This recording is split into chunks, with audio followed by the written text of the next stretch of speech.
आज हम देखेंगे कंपैरेटर। कंपैरेटर में हम यूज करेंगे op-amp 741। So op-amp used here हम एज ए कंपैरेटर यहाँ पे यूज कर रहे हैं। इस कंपैरेटर में एक फिक्स्ड रेफरेंस वोल्टेज है जो 1 वोल्ट का है और वो अप्लाई किया है हमने negative input terminal of the op-amp, मतलब इन्वर्टिंग टर्मिनल को हमने पॉजिटिव वी रेफरेंस वोल्टेज यहाँ पे अप्लाई किया है जिसकी वैल्यू है 1 वोल्ट। और अदर टाइम जो हमने varying signal voltage input V input जो अप्लाई किया है वो पॉजिटिव टर्मिनल के ओपैम्प को अप्लाई किया है। बिकॉज ऑफ दिस अरेंजमेंट, इस अरेंजमेंट की वजह से सर्किट को हम बोलेंगे नॉन इन्वर्टिंग कंपैरेटर। मतलब ये जो सर्किट है हमारा नॉन इन्वर्टिंग कंपैरेटर सर्किट है। इसमें जब input voltage we reference voltage से कम होगा तो हमें आउटपुट मिलेगा निगेटिव सैचुरेशन वोल्टेज। जब इनपुट वोल्टेज जो है ये रेफरेंस वोल्टेज से कम होगा तब हमें आउटपुट मिलेगा यहाँ पे निगेटिव सैचुरेशन वोल्टेज। और जब input voltage we reference voltage से बड़ा होगा तब आउटपुट मिलेगा हमें पॉजिटिव सैचुरेशन वोल्टेज।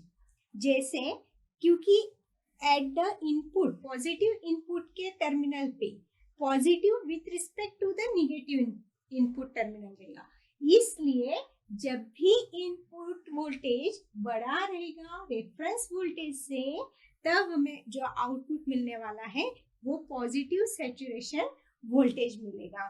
और ये होगा because of the voltage at the positive input is becomes positive with respect to this the negative input terminal. Positive input terminal पे जो वोल्टेज होगा वो पॉजिटिव रहेगा with respect to this negative input terminal, इसलिए हमें output जो मिलेगा वो सैचुरेशन वोल्टेज मिलेगा। Output voltage changes from one saturation level to another. जब आउटपुट वोल्टेज चेंज होगा एक सैचुरेशन लेवल से दूसरे सैचुरेशन लेवल पे तब जो इनपुट वोल्टेज रहेगा वो रेफरेंस वोल्टेज के इक्वल रहेगा।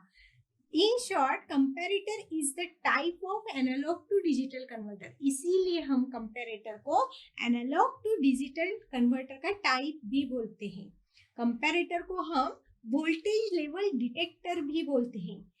Because for the desired value of V reference voltage, क्योंकि उसकी जो desired value है reference voltage की वो voltage level of the input voltage can be detected। वो इनपुट वोल्टेज की वैल्यू भी डिटेक्ट कर लेता है। यहाँ पे दो डायोड्स हमने यूज किए हैं, डायोड D1 और डायोड D2, जो प्रोटेक्ट करते हैं ओपैम्प को फ्रॉम द डैमेज। ओपैम्प को डैमेज होने से बचाता है डायोड D1 और D2। क्यों डैमेज होने से जैसे बचाता है तो due to the excessive input voltage V in. अगर एक इनपुट वोल्टेज जो है वो हमने एक्सेस अप्लाई कर दिया, अगर इनपुट वोल्टेज वहां पे ज्यादा अप्लाई हो गया ओपैम्प को तो उसको प्रोटेक्ट करने का काम डायोड D1 और D2 करते हैं, इसलिए डायोड D1 और D2 को हम प्रोटेक्टिव डायोड्स भी बोलते हैं। Because of this diodes the difference input voltage, इस डायोड की वजह से जो डिफरेंस इनपुट वोल्टेज रहेगा VID of the op amp is clamped. वो क्लैम्प रहेगा between the 0.7 volt to -0.7 volt. इसके बिटवीन जो इनपुट डिफरेंशियल वोल्टेज रहेगा वो क्लैम्प होता रहेगा 0.7 वोल्ट टू -0.7 वोल्ट के बीच में, क्योंकि उसके अक्रॉस में जो डायोड D1 और डायोड D2 लगे हैं इसलिए। इसीलिए इस डायोड्स को हम क्लैम्प डायोड्स भी बोलते हैं, प्रोटेक्टिव डायोड्स भी बोलते हैं और क्लैम्प डायोड्स भी इसको बोलते हैं।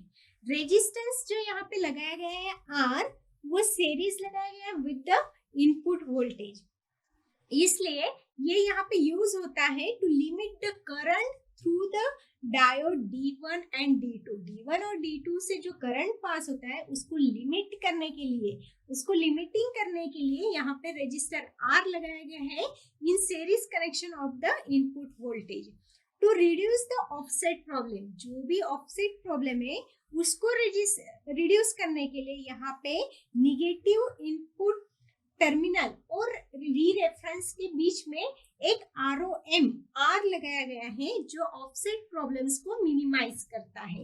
ये ROM रेफरेंस वोल्टेज और निगेटिव इनपुट टर्मिनल के बीच में हमने यहाँ पे लगाया है। अगर रेफरेंस वोल्टेज ये निगेटिव रहता है, रेफरेंस वोल्टेज जो है वो निगेटिव रहता है with respect to the ground, ये रेफरेंस वोल्टेज निगेटिव रहता है with respect to the ground, तो sine wave is applied to the positive input. ये तो साइन वेव जो है वो पॉजिटिव इनपुट को अप्लाई होगी यहाँ पे और आउटपुट वेव फॉर्म इस तरह से हमें मिलेगी। इसमें इनपुट वोल्टेज जब V रेफरेंस से बड़ा होगा, इनपुट वोल्टेज जब ये V रेफरेंस से बड़ा होगा तो आउटपुट में हमें पॉजिटिव सैचुरेशन वोल्टेज मिलेगा। तो आउटपुट में हमें यहाँ पे पॉजिटिव सैचुरेशन मिलेगा।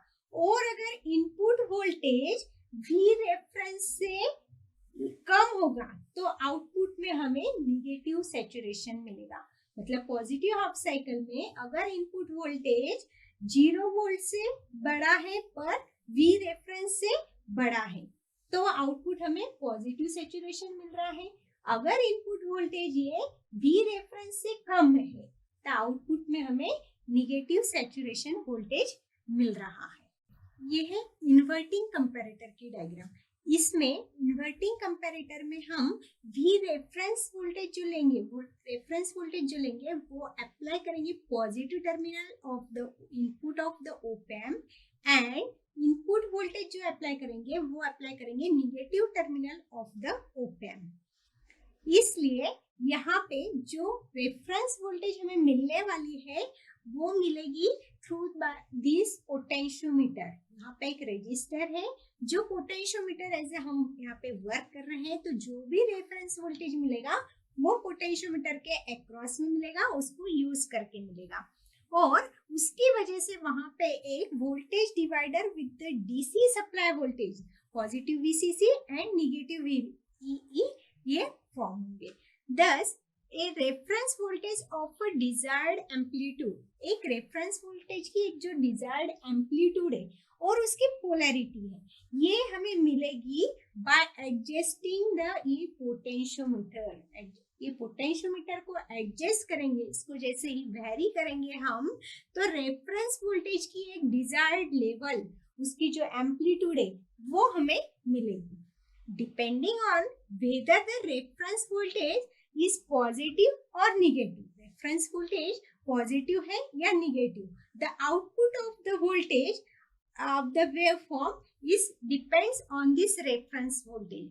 अगर रेफरेंस वोल्टेज V इनपुट से, ये इनपुट से रेफरेंस वोल्टेज अगर कम है, इनपुट वोल्टेज रेफरेंस वोल्टेज से अगर ज्यादा है तो जब पॉजिटिव हाफ साइकिल रहेगा, जब पॉजिटिव इनपुट दे रहे हैं हम लोग, तो हमें आउटपुट में निगेटिव सैचुरेशन वोल्टेज मिलेगा। और जब हम निगेटिव साइकिल ले रहे हैं, निगेटिव हम इनपुट दे रहे हैं, निगेटिव हाफ साइकिल इनपुट दे रहे हैं, तो हमें पॉजिटिव सैचुरेशन वोल्टेज मिलेगा।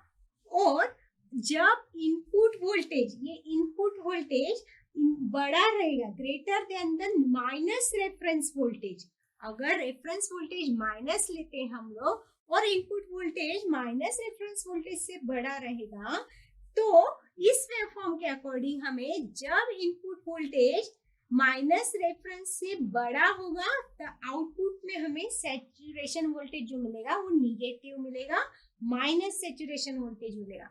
और जब input voltage negative reference voltage से कम होगा तब आउटपुट में हमें पॉजिटिव सैचुरेशन वोल्टेज मिलेगा। ये हो गया हमारा इन्वर्टिंग कंपैरेटर।